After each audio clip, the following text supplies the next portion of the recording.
now there are 131 active deep underground military bases in the United States.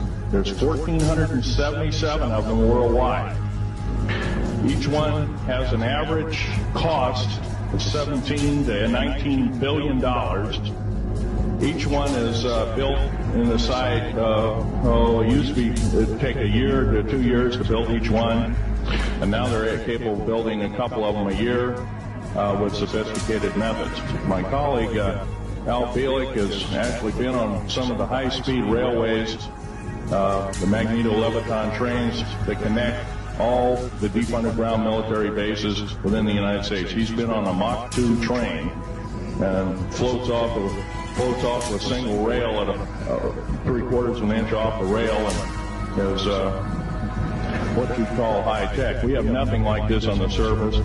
Groom Lake is where the infamous Area 51, S4, S2, a CIA base. It was originally a bombing range, a nuclear test site.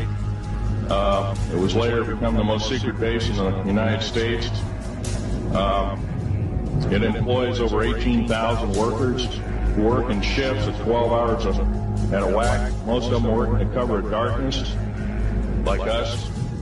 We built out 9 underground military bases there, each with an average capacity capable of basically a city underground, roughly 4¼ cubic miles hollowed out underground. They have boring machines, for instance. They don't bore, they literally vitrify and melt the rock, deflagrate the rock. It's a very sophisticated laser melting and deflagrating system. Reduces the rock to a powder and then melts the remaining rock as a coating on the inside of the base, so you don't have to use gunite cements and other kinds of things like that. That's all old hat now. Technology is just basically, the new technology we get is the old hat of the military.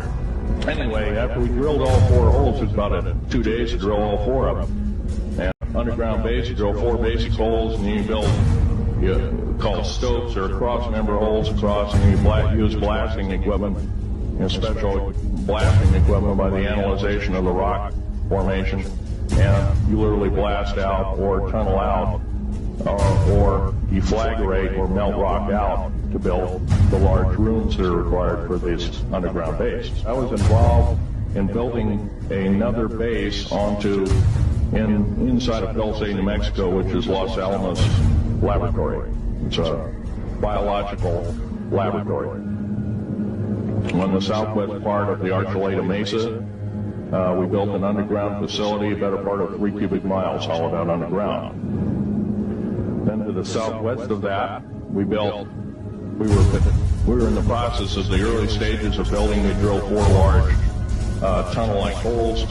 Some of them ran 2.5 miles under the surface. Number of the original wells or drilling machines that were used were at the rate of 2 miles a day. Area 51 is only one base, one of the 131 bases. Of these 131 bases, I call Area 51 a mega base. It's got more than one base in it. It's Tonopah Test Range, Area 51, S2, S4, Groom Lake, and a host of others. Now, these mega bases are gobbling up our gross national product. Right now we're spending 28% of the gross national product on building underground bases solely. That doesn't count for the defense budget. That doesn't count for the spare parts budget. It doesn't count for any of that at all. And the black budget is dead wrong. It sidesteps the United States Congress and its Constitution of its people and says you're a bunch of morons you don't need to know. Well, a need-to-know basis is its people and says you're a bunch of morons you don't need to know. Well, a need-to-know basis is an executive order written during the Eisenhower era, right after the created 1954 treaty, and is treasonous and illegal in this country and should be overturned and abolished. All this alien thing is fine, except for one thing. Alien takeover is a serious threat.